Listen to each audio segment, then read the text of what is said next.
is Dr. Anthony Levatino. I'm a practicing obstetrician-gynecologist, and I've performed over 1,200 abortions.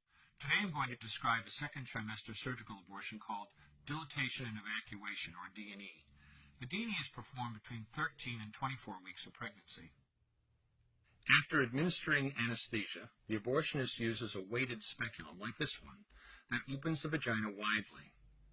Because second trimester babies are so large, this greater access facilitates a late-term abortion.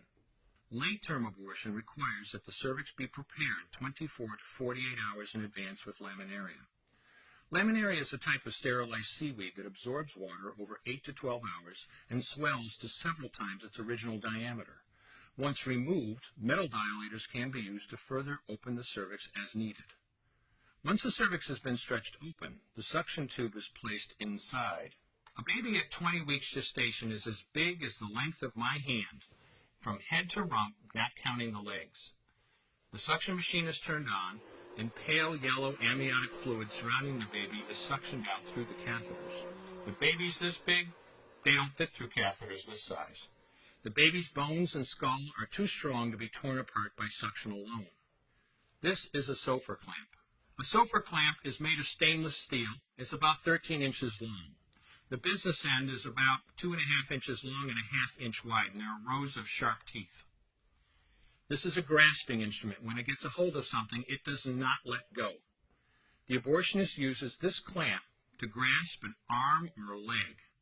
Once he has a firm grip, the abortionist pulls hard in order to and crushed. The abortionist knows he has crushed the skull when a white substance comes out of the cervix. This was the baby's brains. The abortionist then removes skull pieces. He removes the placenta and any leftover parts of the baby with a curette, scraping the lining of the uterus for any remaining tissue. The abortionist then collects the baby parts and reassembles them to make sure that there are 2 arms, 2 legs, and all the pieces. Once all the parts have been accounted for, the abortion is complete. For the woman, this procedure carries a significant risk of major complications, including perforation or laceration of the uterus or cervix, with possible damage to the bowel, bladder, and other maternal organs. Infection and hemorrhage can also occur, which can even lead to death.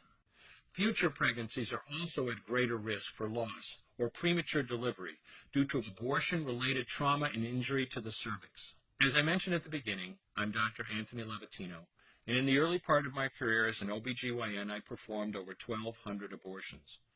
One day, after completing one of those abortions, I looked at the remains of a preborn child whose life I had ended, and all I could see was someone's son or daughter. I came to realize that killing a baby at any stage of pregnancy for any reason is wrong. I want you to know today, no matter where you're at or what you've done, you can change.